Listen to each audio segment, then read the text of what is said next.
Baik, terima kasih rakan setugas kita, Nur Intan dan juga Afifah. Bismillahirrahmanirrahim. Assalamualaikum warahmatullahi wabarakatuh. Selamat pagi dan juga salam sejahtera Auda. Alhamdulillah kita bersua untuk edisinya pada pagi ini, hari Isnin 4 November 2024. Jadi bagaimanakah perkabaran Auda? Semoga Auda sentiasa dalam keadaan yang baik dan juga sihat sejahtera hendaknya, dan segala perancangan dan juga aktiviti yang hendak Auda lakukan pada hari ini, semoga semuanya akan diberikan kemudahan dan juga kelancaran untuk hari ini. Baik, seperti biasa dalam pertemuan kita kali ini akan dikongsikan beberapa info semasa yang akan berlangsung di sekitar kawasan daerah Tutong, di mana Auda akan berlaku penutupan sementara bekalan elektrik pada setiap hari Isnin hingga Khamis dan juga Sabtu sehingga 16 November 2024, di mana akan melibatkan di kawasan sebahagian kampung Binutan Mukim Rambai daerah Tutong. Jadi penutupan sementara adalah disebabkan oleh kerja-kerja penyelenggaraan rangkaian kawat atas voltan tinggi 11 kV di kawasan berkenaan. Jadi bagi Auda yang tinggal di kawasan Kampung Binutan, hendaklah mengambil maklum mengenai dengan penutupan sementara bekalan elektrik yang akan bermula pada jam 8.30 pagi sehingga selesai. Dan Auda untuk makluman yang seterusnya, pada hari Khamis 7 November 2024 akan diadakan program Belia Mesra Masjid, iaitu akan diadakan sesi perkongsian ilmu yang bertajuk peranan teknologi dalam peningkatan industri halal, di mana akan mengambil tempat di Masjid Pengiran Muda Abdul Wakil Kampung Kiudang, dan insyaAllah akan bermula pada jam 5.15 petang. Dan orang ramai adalah dialuk-alukan untuk datang bagi sama-sama lagi memeriahkan program yang akan diadakan pada hari Khamis 7 November 2024. Dan itulah antara makluman yang dapat dikongsikan untuk pagi ini, dan seterusnya kita akan beralih untuk ikuti satu bahan visual yang telah pun disediakan untuk edisinya pada pagi ini. Mari kita saksikan bersama.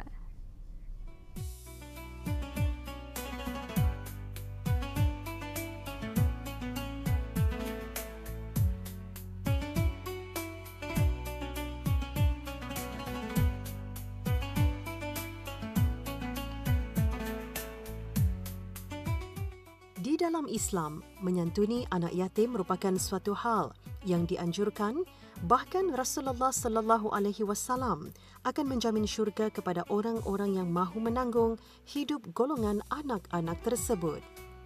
Tidak hanya itu, Rasulullah sallallahu alaihi wasallam juga pernah mengatakan bahawa syurga letaknya sangat dekat dengan orang-orang yang ikhlas memberikan santunan kepada anak-anak yatim.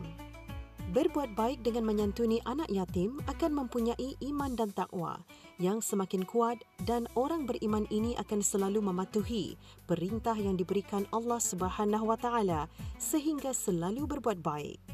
Seperti firman Allah Subhanahu Wa Taala, "Dan bersegeralah kamu kepada ampunan dari Tuhanmu dan kepada syurga yang seluas-luas langit dan bumi yang disediakan untuk orang-orang yang bertakwa, iaitu orang-orang yang menafkahkan sebahagian hartanya, baik di waktu lapang maupun sempit, dan orang-orang yang menahan amarahnya dan memaafkan kesalahan orang.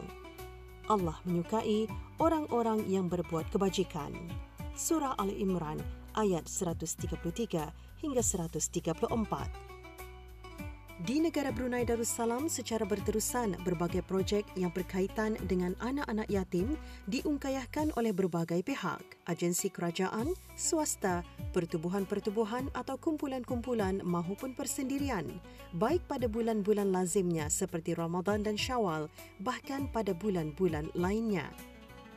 Jawatankuasa Takwir Masjid Hasanah Bolkiah Pekan Tutong, Muslimah dan kumpulan belia Ibadur Rahman baru-baru ini telah mengadakan majlis menyantuni anak-anak yatim. Turut hadir ke majlis ini ialah Datuk Seri Paduka Awang Haji Sufian bin Haji Sabtu, Timbalan Menteri Sekuriti dan Undang-Undang di Jabatan Perdana Menteri. Pengurusi majlis Haji Suhaili bin Haji Abdul Ghani dalam ucapannya, majlis menyantuni anak-anak yatim ini merupakan antara projek sempena 58 tahun pembukaan Masjid Hasanah Bolkiah Pekan Tutong sekaligus berkongsi kegembiraan bersama anak-anak yatim. Majlis ini juga turut diisikan dengan bacaan tahlil dan doa arwah yang dipimpin oleh Awang Sahibul Omar bin Haji Yusof, Imam Masjid Hasanah Bolkiah Pekan Tutong, dan ceramah bertajuk Kelebihan Menyantuni Anak-anak Yatim oleh Haji Awang Muhammad Najib bin Haji Awang.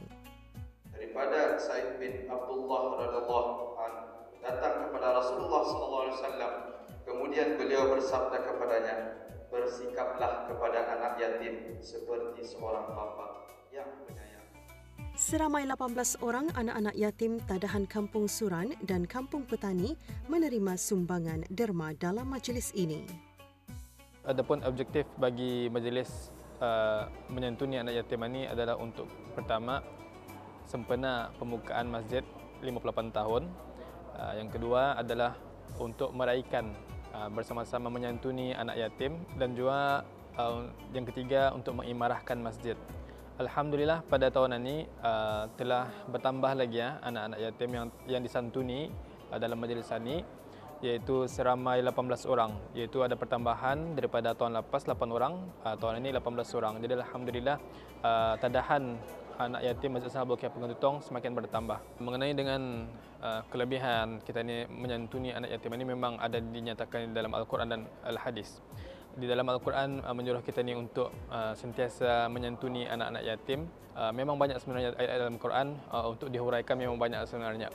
Kemudian dalam hadis Nabi Muhammad SAW pun memang ada dinyatakan, iaitu kelebihannya memang mafhumnya kira-kira berbunyi memang rapatlah di antara kita ni, lebih mudah terima memahami, lebih rapatlah kita ni tu dengan Nabi Muhammad SAW. Penjaganya tu, penjagaan anak yatim yang menjaga, yang menyantuni anak yatim itu memang rapat dengan Nabi Muhammad SAW pada hari akhirat nanti insya-Allah. Jadi itu memanglah antara tujuannya juga majlis ini untuk kita ini mendapatkan pertolongan ataupun syafaat kasih sayang daripada Rasulullah SAW juga.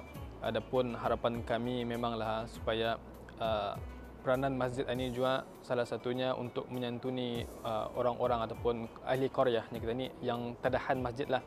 Jadi Allah Subhanahu Wa Taala memang menurunkan rahmatnya di dalam masjid. Kemudian macam mana kita ni kan menguar-warkan ataupun supaya rahmat yang ada dalam masjid itu terpalit juga arah orang lain. Jadi salah satunya adalah dengan kami mengadakan majlis-majlis seperti ini, iaitu menyantuni anak yatim supaya anak-anak yatim ini dikasihi dan juga tidak ketinggalan kita ni, disantuni juga, dan mudah-mudahan pada masa akan datang juga semua yang menderma ataupun orang-orang yang terlibat memang terbuka hatilah untuk sentiasa istiqamah menyantuni anak-anak yatim ini juga.